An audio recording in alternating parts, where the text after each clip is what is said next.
What if everything you believe about your life was never truly yours? What if the path you followed since childhood wasn't one you chose, but one that was carefully designed for you? You don't remember when it started, do you? You were a child full of wonder, playing without purpose, laughing without needing a reason. But soon the voices around you began to whisper, "Focus, work hard, be responsible." Slowly your games turned into homework. Your questions turned into instructions. Your freedom turned into schedules. They told you that if you followed the rules, if you worked hard enough one day, you'd be happy. So you obeyed. You got the grades, you followed the structure, you chased the goals they handed you. And for a while you believed them. But now as the years pass, you feel it, a quiet discomfort growing louder with every passing day. You've achieved what they promised, yet the emptiness remains. The question you never dared to ask now echoes louder than ever. Was this ever really my life? Or was I just trained to survive inside someone else's design? That's the question we're about to confront. And once you face it, nothing will ever feel the same again. They told you life had meaning. They told you there was a path. Study hard, get good grades, land a stable job, build a future, retire happy. That's what they said. That's what every adult repeated like a broken record playing since you were a child. And you believed it because everyone around you did too. But now you wake up and something feels wrong. Not a loud, dramatic kind of wrong. It's a quiet sickness you can't explain. A heavy silence when you open your eyes. A strange emptiness you carry throughout the day. You go through the motions. You get up, drink your coffee, answer emails, hit your deadlines. You do everything you were taught. And yet it feels like you're suffocating inside your own life. You feel it when you're driving in traffic and your chest tightens for no reason. You feel it when you finish a work day and sit in your apartment wondering why none of it feels real. You're functioning, you're performing, but you're not living. And deep inside, something whispers, this isn't what life was supposed to be. That whisper keeps getting louder, because at some point you start to realize something terrifying. The routine isn't broken. The system isn't malfunctioning. It's doing exactly what it was designed to do. The problem isn't that you're failing. The problem is that you were trained to succeed in a life you never chose. You've been running inside a cage that looks like freedom. Your job, your titles, your endless responsibilities. They were never designed to serve you. They were designed to use you. Every morning you wake up to serve a machine that demands your energy, your time, your soul. But no one told you that when you signed up. They dressed it up with words like ambition, success, responsibility, adulthood. But underneath all of it was one brutal truth. They trained you to sacrifice your existence for the illusion of progress. You were programmed to believe that constant motion equals meaning, that being busy equals being valuable, that your worth is measured by how much you produce. And while you were performing, the years slipped through your fingers like sand. You don't even know how long you've been asleep. You just know you're tired in a way that sleep can't fix. And the worst part, you've done everything right. You followed the rules. You checked every box. You achieved what they told you to chase, and yet you feel hollow. That emptiness is not a flaw. It's not depression. It's not weakness. It's your soul finally waking up to the truth they never wanted you to see. You never had a choice. That's the part that cuts the deepest. Long before you were old enough to question anything, they started programming you. It began with simple rewards, gold stars for obedience, smiles for good grades, praise for sitting still, following instructions, and never making trouble. Every moment was conditioning. Be good. Be disciplined. Don't ask why, just do. And slowly, without ever noticing, you stopped listening to your own instincts. You stopped wondering what you loved, what you felt, what made you alive. Instead, you learned to chase approval, their approval that was handed out like breadcrumbs only if you performed exactly how they wanted. You thought you were growing. You thought you were becoming smarter, more responsible, more successful. But you were being trained to fit inside a system that doesn't care who you are, only what you can produce. Your dreams were filtered through their expectations. Your curiosity was replaced by standardized tests. Your creativity was crushed beneath deadlines and checklists. You stopped playing. You stopped wandering. You stopped breathing freely, and you didn't even realize it, because they called it maturity. They called it preparation. But preparation for what? For adulthood. For freedom? No. For servitude.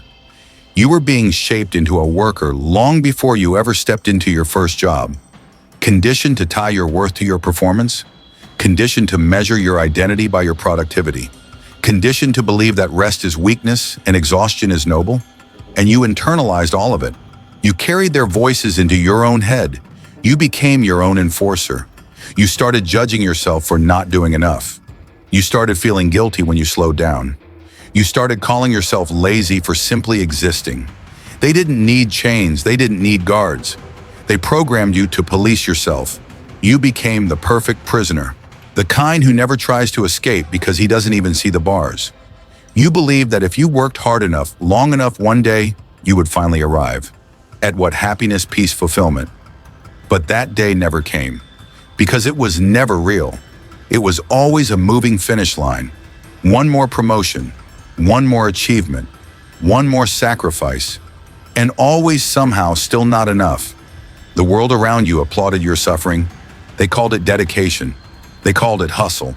But it was slavery, and you wore your exhaustion like a badge of honor, never realizing you were slowly killing the part of you that was meant to live. The part that was never supposed to be useful. The part that was simply supposed to be. They never wanted you free. They only wanted you useful. And productivity became the perfect cage. They sold you the idea that staying busy was the highest virtue, that filling every hour made you responsible. That exhaustion was a sign of ambition, but behind every motivational quote they handed you was a system designed to keep you running forever. Because when you're always busy, you don't have time to question anything. You don't have time to reflect. You don't have time to notice that your life no longer belongs to you. Productivity wasn't built to empower you. It was built to enslave you without chains. They didn't need to lock your body. They captured your mind.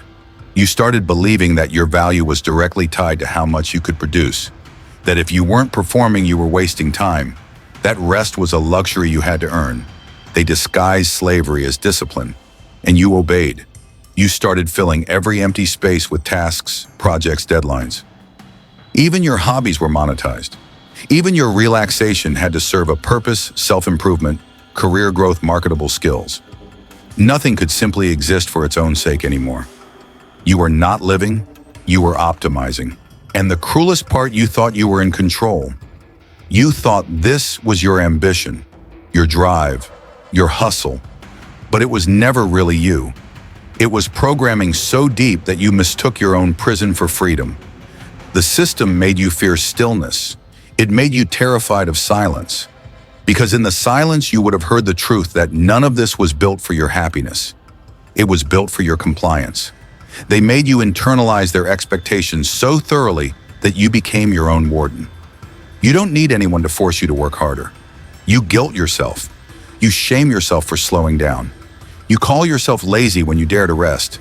And every time you push yourself further, you feed the very machine that's consuming you. You were trained to fear doing nothing, but doing nothing is where your humanity lives. The part of you that simply wants to feel without producing to experience, without monetizing to exist, without apologizing. That part has been locked away for so long, you barely recognize it anymore. But it's still there, waiting. Waiting for you to stop performing, waiting for you to stop measuring your worth in output, waiting for you to finally reclaim your life from the trap they disguised as success. You were never supposed to rest without permission. That was part of the design. They taught you early that rest must be earned, that slowing down is dangerous, that stopping makes you weak, and you believed it. You started equating stillness with failure. You started confusing exhaustion with purpose, and slowly something more sinister took root inside you: guilt. Not the kind of guilt that screams, but the kind that whispers. The guilt that sits quietly beside you when you try to relax. The guilt that tells you you're wasting time every time you breathe without accomplishing something. This isn't natural. You weren't born feeling guilty for being still. You were conditioned to feel that way. Because guilt is the most efficient form of control. They don't have to watch you. They don't have to demand more from you. You demand it from yourself. You became your own enforcer, your own critic, your own warden. You learn to feel ashamed whenever you stop being productive. That shame keeps you moving long after your energy is gone. It keeps you chasing tasks even when your soul is begging for silence. It keeps you locked in a cycle that never ends because you're too afraid to sit with yourself in stillness. And that's the real reason you keep running. Not because there's something urgent, but because you're terrified of what you might feel if you finally stop.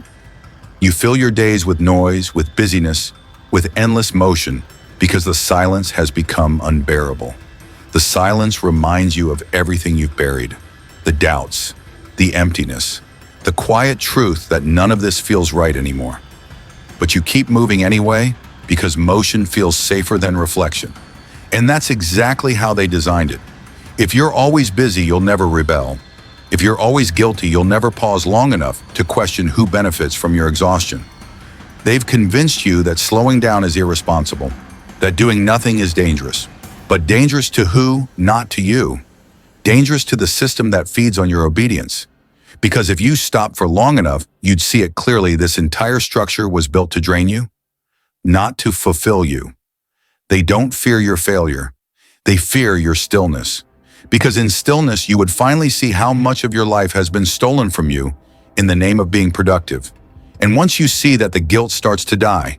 And when guilt dies, obedience follows. The most painful betrayal isn't what others did to you.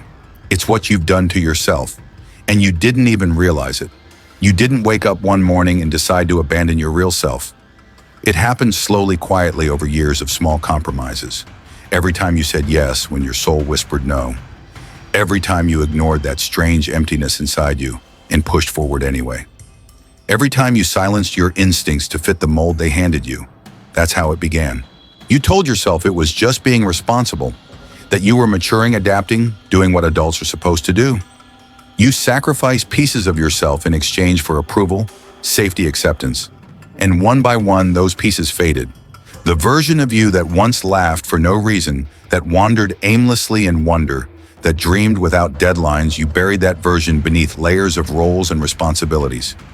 You became efficient, reliable, productive, a model adult, and everyone around you applauded.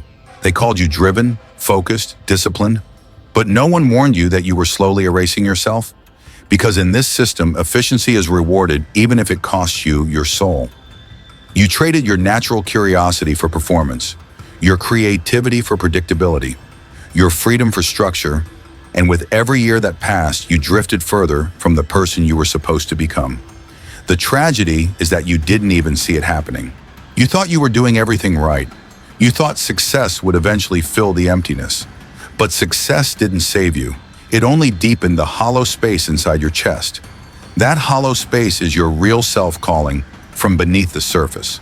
The self you locked away to survive.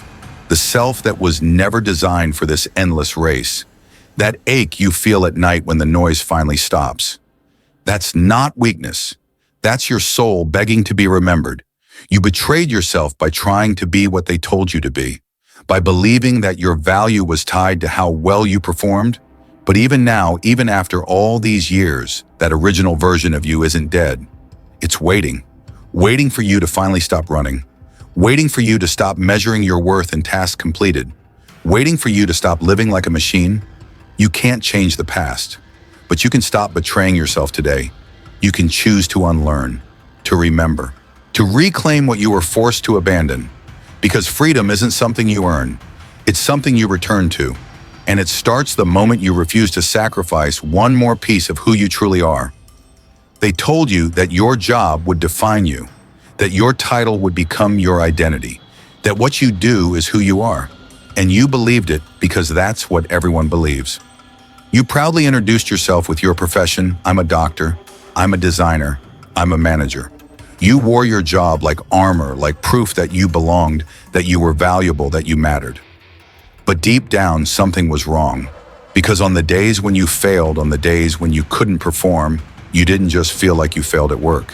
You felt like you failed at being yourself. That's how deep they embedded the lie. You weren't allowed to separate your worth from your performance. If your job crumbled, your identity crumbled with it. And that's exactly how the system keeps you obedient. As long as you believe your value comes from your work, you'll never dare to slow down. You'll keep running, you'll keep producing, you'll keep sacrificing, because to stop working feels like erasing yourself. But here's the truth they never wanted you to see: you are not your job. You never were. Your job is something you do, not something you are. Your title is a temporary role, not your soul. If your job disappears tomorrow, you are still here. Your value doesn't vanish when the work stops. Your existence isn't tied to your output. You existed before you ever earned a paycheck. You mattered before anyone hired you. You were enough before you ever proved yourself to anyone. But they made you forget that.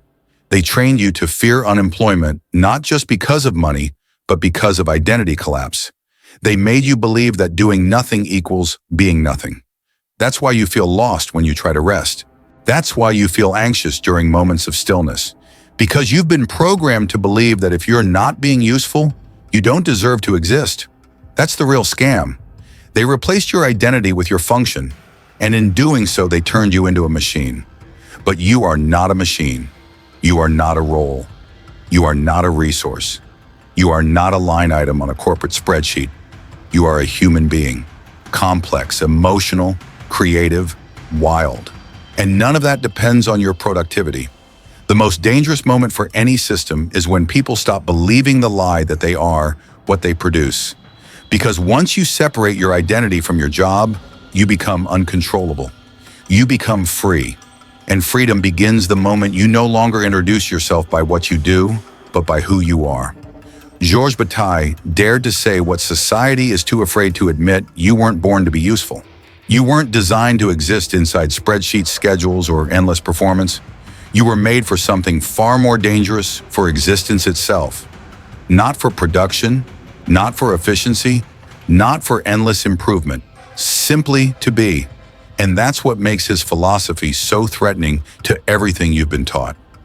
In a world obsessed with productivity, the most radical act is to waste time, to live moments that serve no purpose, to breathe without a goal, to sit without an outcome, to feel without monetizing it.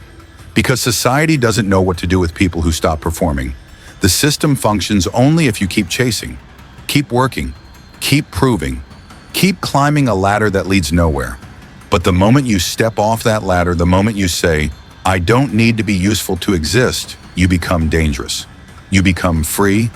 Bataille called it sacred waste, the choice to experience life without trying to extract value from it, to laugh for no reason, to cry without explanation, to wander without a destination, to simply exist fully, wildly, unapologetically.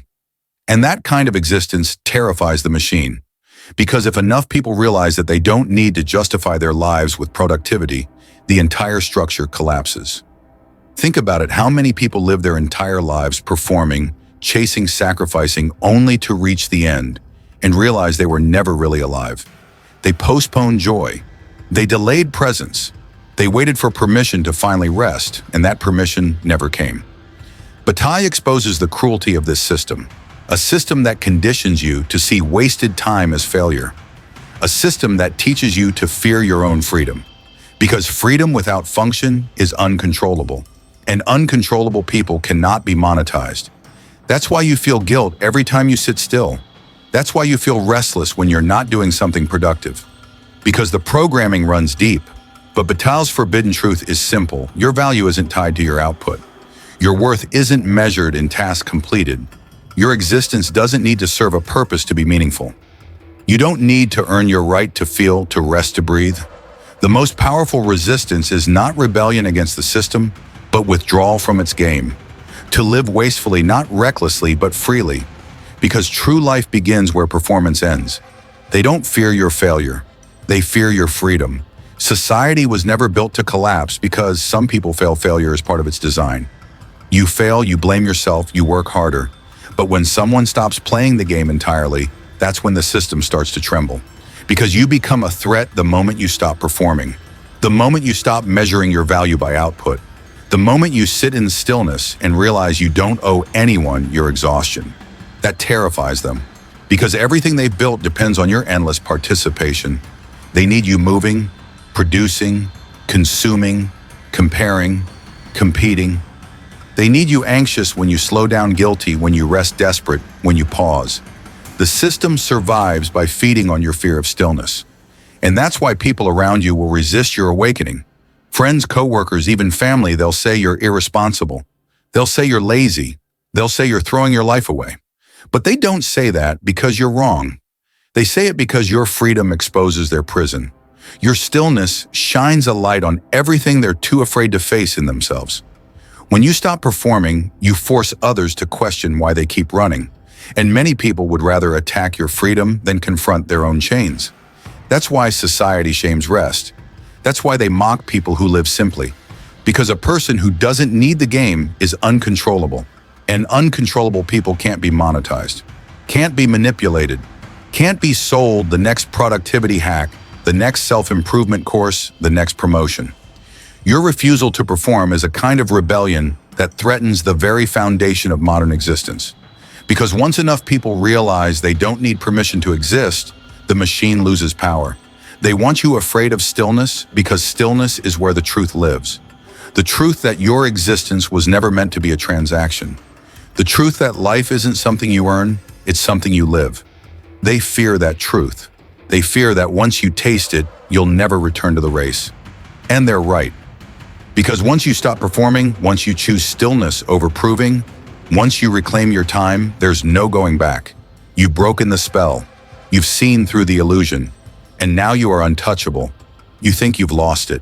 That part of you. The part that used to feel. The part that once laughed for no reason, that danced without an audience, that woke up excited for no particular goal. You assume it's gone, destroyed by years of work, deadlines, performance responsibility, but it's not gone. It's buried, and it's waiting for you to finally stop. You see, you were never designed to function like this. You weren't born into this world to serve an endless loop of tasks and targets. You were born to live. And that wild, free, untamed version of you still exists deep underneath the layers of schedules and expectations. Every time you feel that strange emptiness, that silent ache in your chest, that's not dysfunction. That's the part of you trying to breathe again. The problem isn't that you lost yourself. The problem is that you silenced yourself for so long you forgot how to listen. You buried your instincts under layers of productivity. You locked your curiosity inside boxes labeled immature and unproductive. You ignored your desire to simply exist because they convinced you that existence without utility is meaningless. But they lied. The most sacred parts of you were never supposed to be profitable. Your wonder, your joy, your ability to sit in awe, none of it was ever meant to serve an outcome. And that version of you, the one that existed before they taught you to perform, is still inside you, fighting to surface. Every anxious breath you take when the workday ends is that version begging for air. Every moment you feel restless in stillness is your forgotten self asking to be remembered. And if you keep running, you'll keep suffocating. Because the answer was never more achievement. It was never more discipline. It was never more sacrifice. The answer has always been space, silence, presence, the courage to stop measuring your life by output and allow yourself to simply be again. You don't need to fix yourself. You don't need to heal by becoming more efficient. You need to unlearn the belief that your existence requires justification. The self you lost is still alive, but it's tired of waiting. And the longer you delay, the further you drift from the life you were meant to live. The life that was never about performing, but about feeling, about breathing, about being fully human again. Real freedom doesn't feel like what you were promised. It isn't glamorous. It isn't polished. It doesn't come packaged as success or stability. Real freedom feels unfamiliar, almost frightening at first. Because freedom isn't the ability to do anything, it's the ability to stop needing to do anything. It begins with stillness. And that's why most people never find it. They're too afraid of the silence, too afraid of what they'll hear if they stop moving. You've been running for so long that motion feels safe. The grind became your comfort zone. The noise became your distraction. But beneath all that, your real life waits in the moments you've been avoiding, in the stillness you've been taught to fear. When you finally pause, you start to hear the voice you silenced long ago. The voice that says you are enough as you are, not because you achieved more, not because you proved yourself, but because you exist. That's what they never told you. Freedom isn't earned through more productivity. It's reclaimed through presence, through sitting with yourself when there's nothing left to prove, through breathing deeply without needing to justify it. But getting here is terrifying because it forces you to confront the truth you've been running from. You've spent most of your life performing for a system that was never designed to fulfill you. That's why stillness feels so uncomfortable. It exposes everything the noise was hiding: the pain, the loss, the years you sacrificed, the parts of yourself you abandoned. But on the other side of that discomfort is where real freedom lives. Freedom from guilt, freedom from proving, freedom from chasing, freedom to exist without purpose, not empty but whole. Because true living doesn't begin when you do more. It begins when you stop measuring your existence by output and finally allow yourself to just be, fully, present, alive. They sold you a version of freedom that was safe, structured, and controllable. They told you freedom was flexibility inside the system, the ability to choose between different versions of the same trap. But real freedom doesn't feel safe. Real freedom feels raw, unstable, wild, it's messy, it's unpredictable. And that's why most people reject it. Because true freedom means stepping outside the framework entirely. No more schedules dictating your worth. No more milestones validating your existence. No more constant measuring of your output to justify your life. True freedom is terrifying because it removes the illusion of control you've clung to your entire life.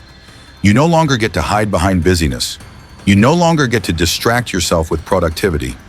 You're forced to face the vast, empty space of pure existence, and for many that's unbearable. Because it exposes what you've been avoiding: the grief of lost years, the weight of choices made under pressure, the parts of yourself you silenced for so long.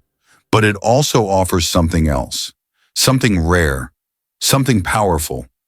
The ability to finally breathe without performing, to wake up without immediately reaching for a task, to move through your day without needing to prove your worth to anyone, not even yourself.